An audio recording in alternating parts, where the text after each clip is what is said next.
নতুন নিয়মত অনুষ্ঠিত হ'ব 2024 বৰ্ষৰ মেট্ৰিক পৰীক্ষা। অৰ্থাৎ আজিৰ ভিডিঅ'টো ইম্পৰ্টেণ্ট হ'ব যিসমূহ ছাত্ৰ ছাত্ৰীয়ে 2024 বৰ্ষত মেট্ৰিক পৰীক্ষা দিব। কি পৰিৱৰ্তন হ'ব লগা আছে মই তোমালোকক এই ভিডিঅ'টোত কৈ দি আছোঁ। প্ৰথমতে তোমাৰ পৰিৱৰ্তন হ'ব যিহেতু আগৰ পৰীক্ষাসমূহত অমাৰশ্বিপ নাছিল। এই 2024 বৰ্ষৰ মেট্ৰিক পৰীক্ষাত অমাৰশ্বিপ থাকিব। অমাৰশ্বিপ থাকিব 2024 বৰ্ষত, এইটো এটা পৰিৱৰ্তন। এইটো এটা ডাঙৰ পৰিৱৰ্তন। ইয়াৰ আগৰ পৰীক্ষাসমূহত অমাৰশ্বিপ নাছিল। এই 2024 বৰ্ষৰ মেট্ৰিক পৰীক্ষাত অমাৰশ্বিপ থাকিব। 2 নম্বৰ যিটো পৰিৱৰ্তন হ'ব লগা হৈছে সেইটো হ'ল 2024 বৰ্ষৰ মেট্ৰিক পৰীক্ষাত 4টা ছাবজেক্টত বহুকল্পীয় প্ৰশ্ন উত্তৰ থাকিব। অৰ্থাৎ MCQ টাইপ প্ৰশ্ন উত্তৰ থাকিব 45 নম্বৰৰ 4টা বিষয়ত। 4টা বিষয় কি থাকিব? তোমাৰ অসমীয়া বাদ আৰু ইলেক্ট্ৰিক বাদ, ইলেক্ট্ৰিক ছাবজেক্ট আৰু অসমীয়া বাদ। আন কেইটা থাকিল? 4টা।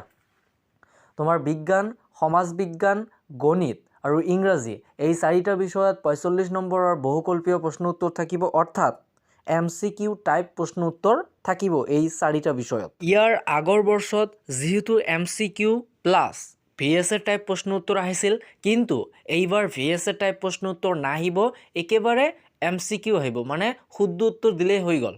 যিটো শুদ্ধ হয় সেইটো অমাৰশ্বিপত দাগ দিলে হৈ গ'ল। অমাৰশ্বিপ কেনেকৈ ডাৰ্ট কৰিব লাগিব তাৰ তোমালোকৰ ইন্ট্ৰডাকশ্যন অমাৰশ্বিপৰ ওপৰতে থাকিব। তোমালোকে তাত পঢ়ি তাৰপিছত অমাৰশ্বিপখন ডাৰ্ট কৰিবা, ঠিক আছে? যেনেকৈ গুণোৎসৱ হৈছে তোমাৰ গুণোৎসৱৰ নিচিনাকৈয়ে তোমাৰ অমাৰশ্বিপখন থাকিব, সেই অমাৰশ্বিপখন ডাৰ্ট কৰিব লাগিব। আৰু আন এটা পৰিৱৰ্তন হ'ল এইবাৰৰ পৰা আৰু মেট্ৰিক পৰীক্ষা নহয়, এইবাৰে একেবাৰে শেষবাৰৰ কাৰণে মেট্ৰিক পৰীক্ষা অনুষ্ঠিত কৰা হ'ব। সেইকাৰণে এইবাৰে এনেকুৱা সহজভাৱে মেট্ৰিক পৰীক্ষা হৈ আছে আৰু অমাৰশ্বিপ ব্যৱহাৰ হৈ আছে আৰু VSA নাহি একেবাৰে MCQ টাইপ আহিছে। গতিকে তোমালোকে সমূহ ছাত্ৰ ছাত্ৰীয়ে মেট্ৰিক পৰীক্ষাটো ভালকৈ দিবা, কাৰণ এইবাৰৰ পৰা আৰু মেট্ৰিক পৰীক্ষা নহ'ব, এইবাৰে একেবাৰে শেষ। আন এটা পৰিৱৰ্তন হ'ল যিসমূহ ছাবজেক্টত বহুকল্পীয় প্ৰশ্ন উত্তৰ থাকিব, অৰ্থাৎ 4টা ছাবজেক্টত ইংৰাজী, গণিত, বিজ্ঞান আৰু সমাজ বিজ্ঞান, এই 4টা বিষয়ৰ 2খনকৈ পেপাৰ থাকিব।